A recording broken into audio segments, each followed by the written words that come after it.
Chers amis, en 2026, Oris revient assez classique pour notre plus grand bien. J'ai le plaisir de vous présenter les quelques belles nouveautés du salon Watches and Wonders 2026. Évidemment, la Oris Star qui porte très bien son nom et je vous remets ici la vidéo consacrée à cette pièce nouvelle de 2026. Évidemment, la famille Artelier reprend du poil de la bête et enfin une petite déclinaison dans la Big Crown Pointer Date originale. Tout ça en direct du salon de Genève. C'est parti.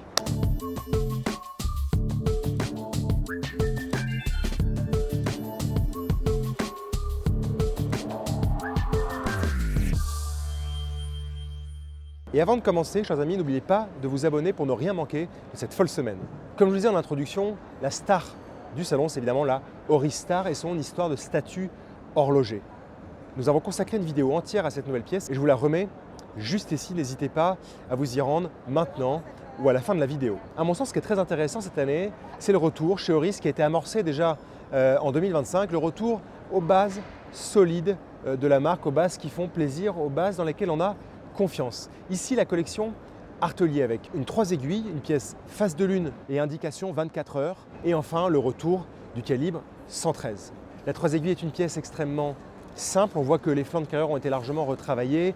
Le cadran présente ce petit côté un peu grainé. Vous aurez le choix de 3 déclinaisons et une belle taille de 38 mm de diamètre avec à l'intérieur un calibre Oris mécanique à remontage automatique de base Sellita. Mais à mon sens, la plus réussie est évidemment la Artelier avec ses phases de lune. Vous avez à midi les phases de la lune, à 6 heures une indication 24 heures, le tout avec ce design toujours intéressant de l'Artelier qui a été ici affiné, retravaillé pour avoir une montre qui est cohérente, une montre qui est lisible et une montre qui est surtout bien finie et ça on s'en rend compte au premier coup d'œil.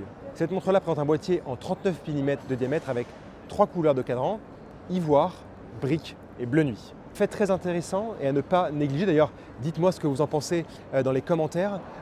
Oris a introduit un nouveau bracelet en acier très 70s avec une alternance de maillons brossés, de petits maillons polis qui va juste très bien à la montre. Si vous mettez ça sur une Artelier qui est déjà fine, le bracelet est extrêmement fin et c'est un travail vraiment qu'il faut saluer chez Oris cette année.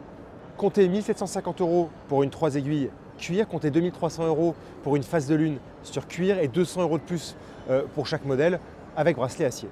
Enfin, chez Artelier, on observe le retour du calibre 113. Ce magnifique calibre 113 qui était sorti en 2017 pour les 113 ans de la marque de montre Oris, qu'il faut noter évidemment 10 jours de réserve de marge. Vous avez un calendrier complet qui est juste très bien réalisé. Évidemment, c'est une grosse pièce, elle ne me convient pas forcément à mon poignet, mais je la trouve jolie et bien faite et c'est pour ça que je vous en parle.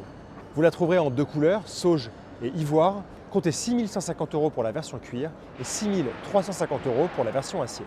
Enfin, chers amis, si vous étiez déçus en 2025 de ne pas avoir la Big Crown Pointer Date originale avec un cadran noir, c'est chose faite désormais dans le boîtier en 40 mm de diamètre avec un mouvement mécanique à remontage automatique Oris de base Sellita et une petite touche de couleur avec cette extrémité de l'aiguille de date centrale bleu qui tire sur le violet, qui est très joli et qui contraste à merveille avec le joli cadran noir. Chers amis, c'est tout pour moi pour ces nouveautés Oris. Donc à retenir la Star, les nouvelles Artelier et ce cadran noir sur la Big Crown Pointer Date original. Dites tout ce que vous en pensez en commentaire. N'oubliez pas de vous abonner et on se retrouve tout de suite pour continuer le salon avec vous. Merci.